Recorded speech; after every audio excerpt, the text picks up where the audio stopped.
Hi, I'm Doug from Dynamic Computing, and welcome to episode 129 of 10-Minute Amiga Retrocast. Or is that 10-Minute Apple Retrocast? I may be a Commodore guy through and through, you guys know that I am, but I have a healthy respect for all other retro computers that really laid the groundwork for where we're at today.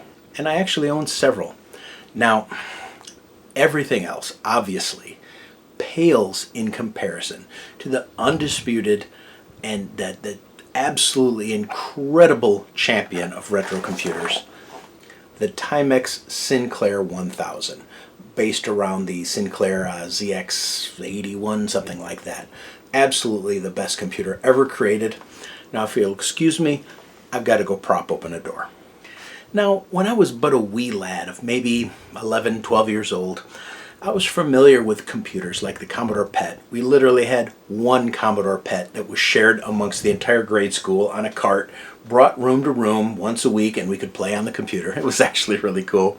And I was also familiar with the Apple II line of computers.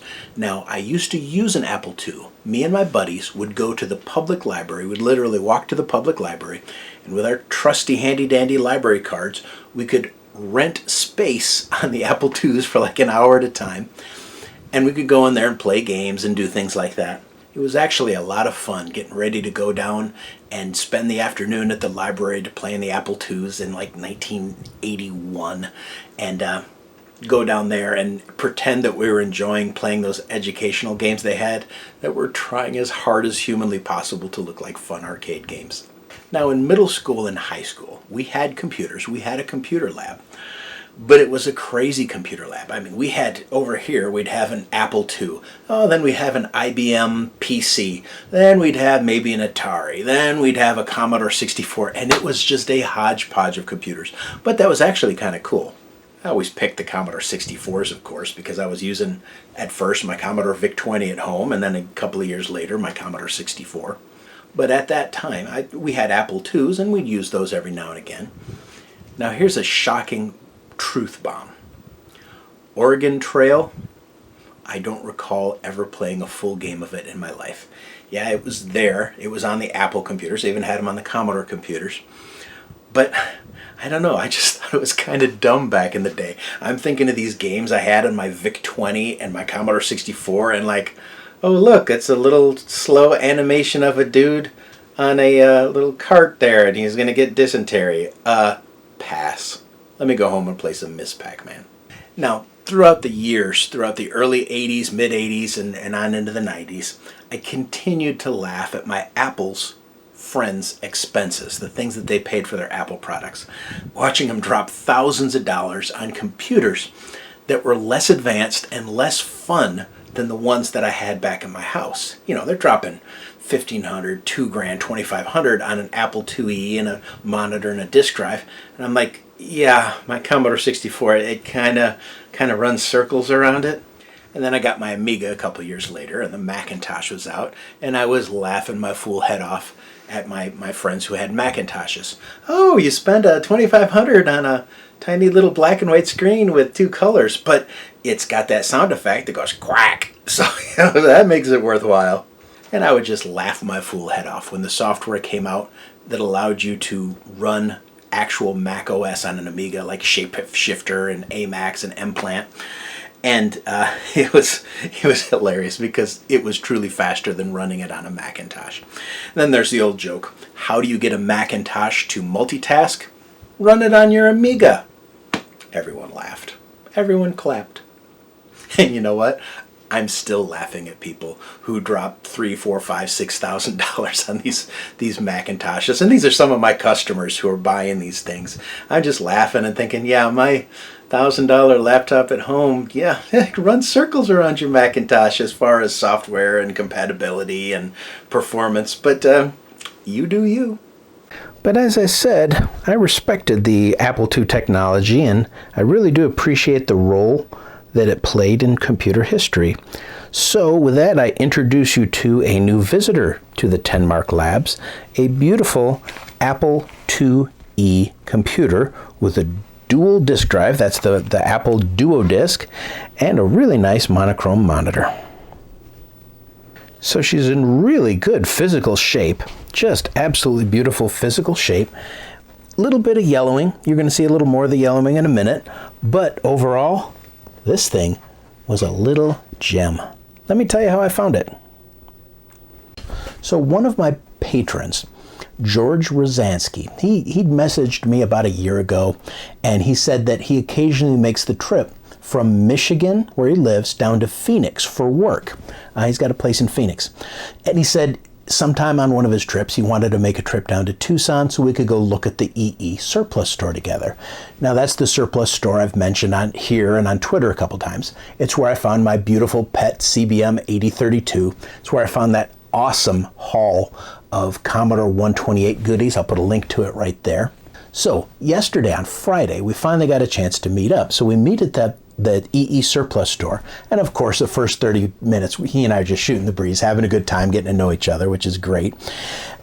And we started looking around up and down the aisles of the surplus store. I mean, we found zip drives and zip disks, jazz drives, CD-ROMs, hard drives, radios from the 50s that had both shortwave and longwave on it that were just absolutely works of art.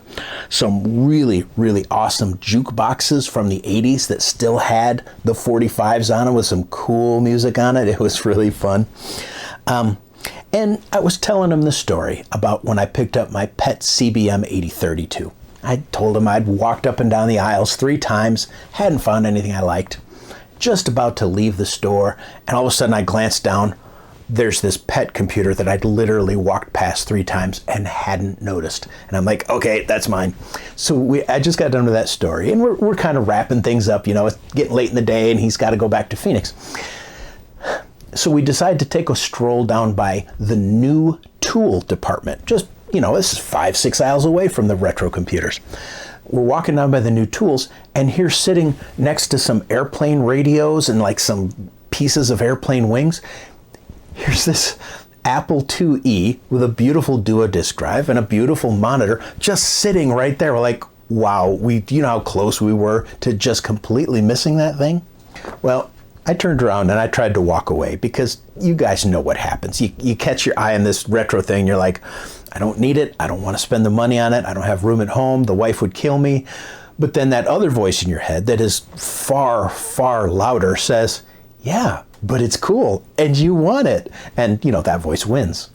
Now I could tell that we both wanted this thing. That it was obvious that we were both like, ha, yes, mine. So I said, hey, let's do this. If you want the Apple, that's fantastic. You buy the Apple, I'll take it back to my office and I will upgrade it, repair it, get it working just fine. Because George came here on an airplane, and if you try to pack one of these things on a Southwest air flight, they're just going to look at you funny. So the plan is he paid for it. I'm going to babysit it, clean it up, get it working, and then ship it back to Michigan to him.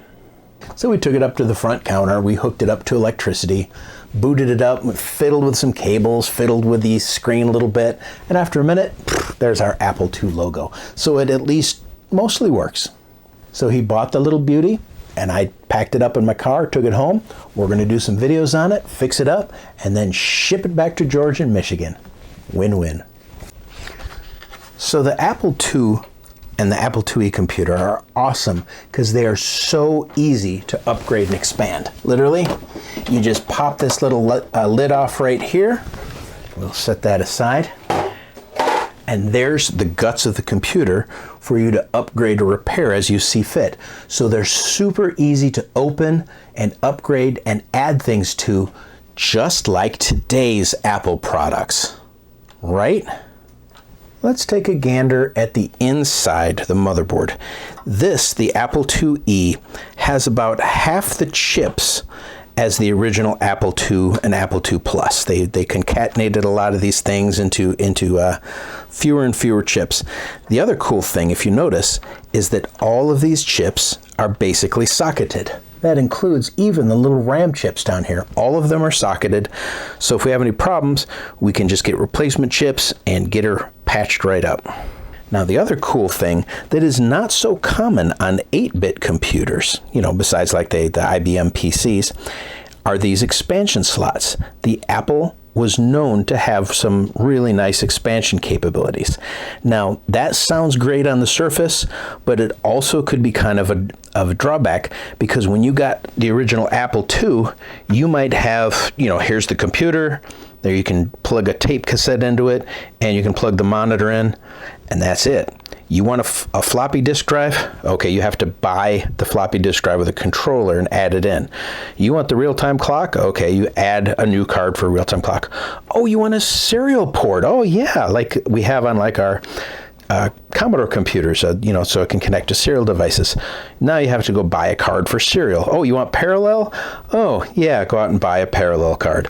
So you'd end up spending $1,200 or $1,300 for a computer, and then you'd have to find yourself spending a few $100s more on cards just to add basic features that other computers just had out of the box. Well, the Apple IIe improved on that over the Apple II because it included a lot of things that used to be complete add-ons, like this 80-column card that also brings it up to 64K of RAM.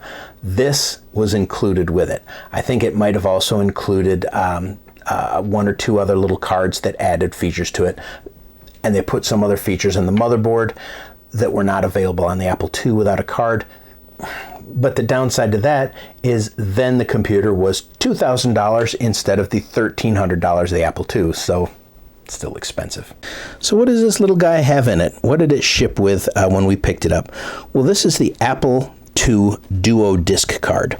This handles the connection to the beautiful dual disk drives here, which are, not particularly common. Most of the time you'll see the two separate and somewhat larger Apple Shugart disks. This is a nice dual unit right here, and it looks really good too. Then, this behemoth here, this is the real-time clock card, which I think is absolutely huge for adding real-time clock features, but, it is what it is. And it has a little connector here, so you can put a 9-volt battery in to battery back up your real-time clock. Pretty cool stuff.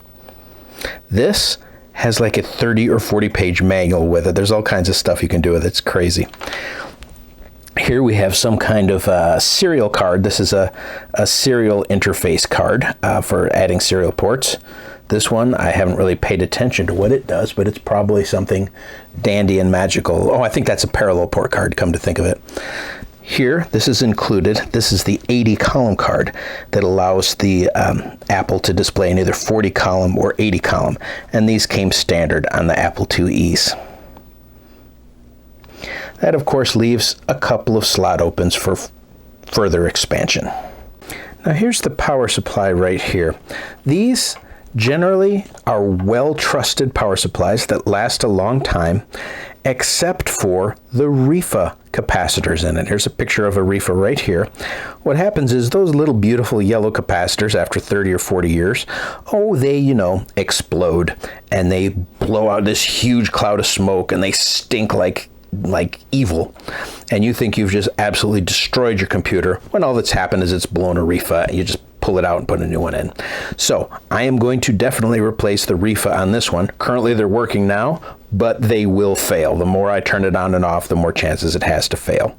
Now we can also change the capacitors on here, but I'm going to open it up and look and see how the capacitors look, and if they look fine, I'll probably just leave it alone. Now the keyboard is really nice.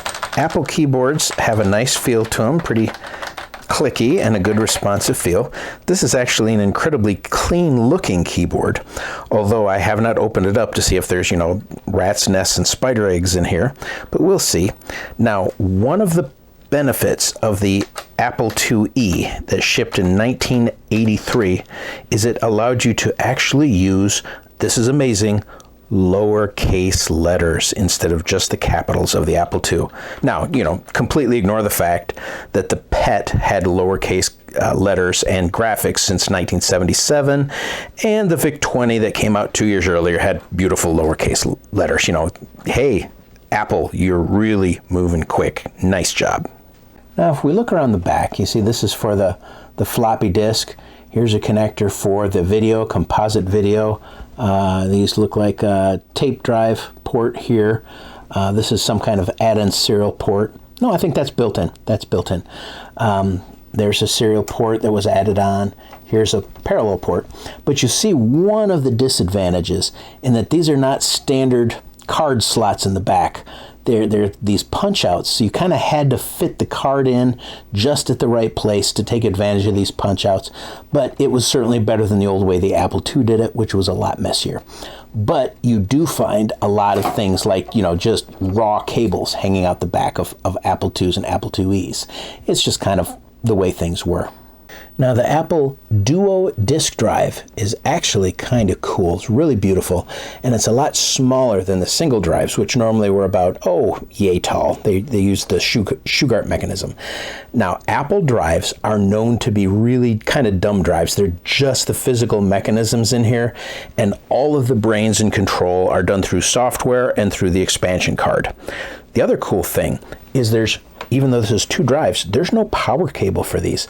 All the power comes through this cable you saw a minute ago, which is the disk drive cable. All the power goes through there, and it powers both these drives right from the card. So that's, one less piece of cable that has to be hanging out. I think those are really nice drives. Now they're especially nice when you consider, our 1541s that we're also used to and we use all the time that have the big 3-pound power supplies built into them. It's kind of nice just to have something a little smaller. The Shugart drive mechanisms in these tend to be fairly reliable and robust. So what I'm going to have to do is open this up. I'm going to have to clean them, lube them, make sure everything works. I'm not 100% sure whether these drives even function or not. I suspect they're going to need some TLC before they work, but it shouldn't be too hard. Now, just before I slide this cover back on here, I want you to take a look at the coloring. This is most likely pretty close to the original color of the Apple II. This has been protected from any light exposure over the years, and this is the color that it's turned over time. So not horrible, but noticeable. It's not unattractive.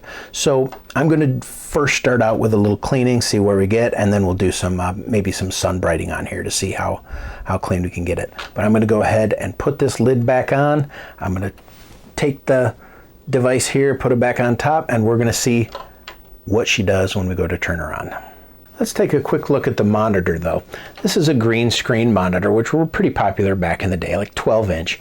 Beautiful, fits with the case and the design just beautifully. Now look at this feature here. The entire monitor tilts up and down inside the case, so you can set it at just the right eye level for you, depending where the monitor is. I think that's a really cool feature. Now, the Apple II and IIe can generate color signals. It's kind of funky the way it works. They're actually monochrome signals, but Steve Wozniak worked out this weird algorithm where he used a combination of how it push the pixels out along with grabbing onto the NTSC color burst signal that would actually display color on a computer that's really designed just to be monochrome. It's just genius, but from what I understand, it only works on NTSC systems like this. Now the way that these Apple IIs work is they try to boot from a floppy disk. So when we power this on, and let's hope the reefa doesn't blow, we're going to power it up. See, we've got the Apple II logo right up here. That's not supposed to be here, that exclamation point. That's a little bit strange. That's not supposed to show up. But you see, it's trying to read floppy drive 1. This is floppy 1, that's floppy 2. In theory, I should be able to pop a disk in there, lock it down. That doesn't look normal now, does it? But I get to test the keyboard. It did not boot the disk properly, but it did something. Let's check the keyboard while we're here. You know what? These keys seem absolutely perfect. I'm not getting any missed keys at all. Oh look, capital letters, imagine that. Thanks for catching up to the VIC-20. Nice. This is some kind of machine language monitor here that we're in. But this gives me hope that it's salvageable. While it's not booting up into BASIC, it's not booting up to the floppy disk that I wanted it to, it's doing something, and that is progress, and that means it is repairable. So it's not booting normally. Obviously, we're in a machine language monitor, but the fact that it's starting at all is progress. Do I have to fix some of the ROM chips in there, replace them? Maybe. Do we have some bad RAM that's causing it to do this? Possibly. Is it just because the disk drive heads are dirty? Probably. But the fact that it boots and the fact that it reacts means that it's going to be salvageable just fine. Now, there was a ton of software available for the Apple IIs. You could boot up into a basic interface, which is what I was hoping we were going to get into here, program in BASIC. There was also Pascal, which was really apparently very popular in the Apple IIs. Tons of business software. These were used in businesses quite a bit. Things like VisiCalc, different word processors were very popular, and they did a great job, especially when you use the 80-column card. I think we're in 40-column mode right now. I'll have to read up how to switch to 80-column mode. Education software, all over the place. Apple used to basically give away the Apple IIs to schools, so they would use them in schools and then encourage their parents to hopefully buy Apple IIs for the house. And it worked pretty well. So there was a ton of educational software. Games, yeah, it had games. Were they any good? Most of my viewers are probably going to be Amiga users or Commodore 64 users. So the answer would be no. They're nowhere in the ballpark for what you guys are used to. But they were fine for the day. They were good for the day. There's some great versions of Pac-Man on here. I'm hoping to get some. We'll try them out. But yeah, it was fine for playing games, just fine. Let's take a quick look at some of the stuff that did come with it and see what kind of software maybe was included and what kind of manuals. Take a look. Software-wise, not much. This is the Apple Diskware DOS 3.3 and Apple Presents, which is kind of a demo. This is what I was hoping we'd be able to look at today, but instead it booted up to a machine language monitor. But we'll see if we can get these working for another episode. We've got the Apple real-time clock manual. Look at this manual for the real-time clock. All kinds of programming examples of what you can do. Haven't you always wanted to program the real-time clock in machine language? That sounds like a lot of fun instead of just plugging a clock in, telling what time it is, and having it keep track of the time for you. Let's program in machine language. Whee!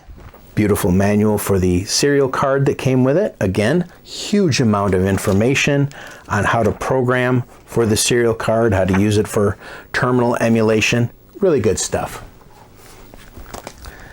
Couple books on Apple Pascal. There's 2 books on Apple Pascal. Unfortunately, no Apple Pascal discs came with it, which makes me sad. DOS manual and an AppleSoft manual, which is kind of cool. Basic programming reference and the basic disk operating system reference. That AppleSoft tutorial, nice tutorial there. Again, tons and tons of programming examples. And the only game that came with it, Flight Simulator 2. That's going to be cool to check out. We'll see if this one's in color. Maybe I'll even try and boot that today. We'll just see if maybe we just have a bad disk. But that's fun. Flight Simulator 2. Whoa, whoa, whoa, whoa. ProDOS Technical Reference Manual. But look at this. Workbench. I think we're talking copyright infringement here. Apple, you're going to hear from Commodore's lawyers, and we need to talk about that name you're using. Owner's Manual for the actual unit itself. Owner's Manual for the actual drive itself. Lots of explanations on how to use your new disk drive. That's really cool. Monitor User's Guide. 80-column User's Guide. You need a User's Guide to learn how to use 80-column mode, which is kind of cool.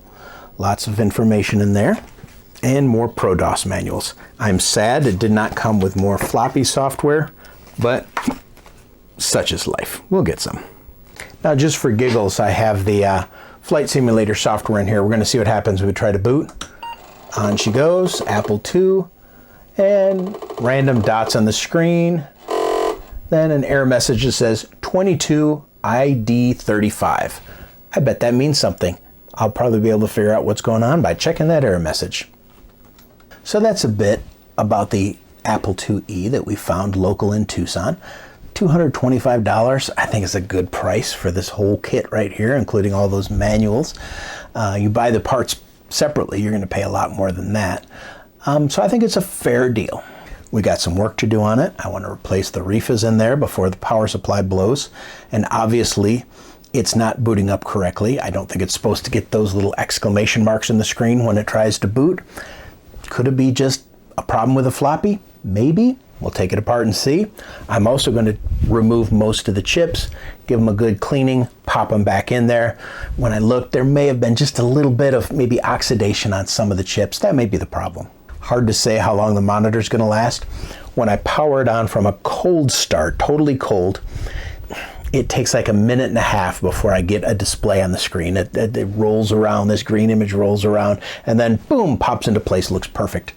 Could be bad caps, could be this, could be that. I don't know, I'm not very good with repairing monitors, but we'll do what we can. And it's also good that you can use any composite display at all to display on here. So I could hook it up to my TV up there and it would display just fine on that.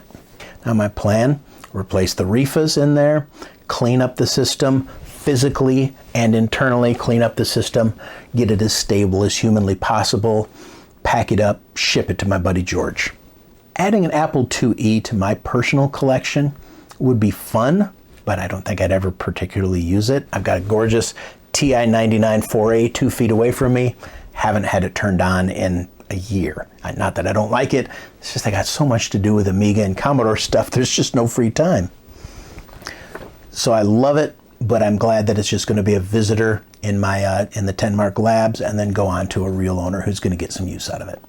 Huge thanks to all my patrons, especially George, who was great meeting you, buddy. I hope we can get together again sometime, next time you're in Phoenix. If you'd like to join this illustrious list of patrons, pop on over to Tenmark Patreon at patreon.com/Tenmark, and for as little as $2 a month, you can join this illustrious list. Thanks, everybody. So, thank you for watching today. We're going to have fun with this Apple II, I hope.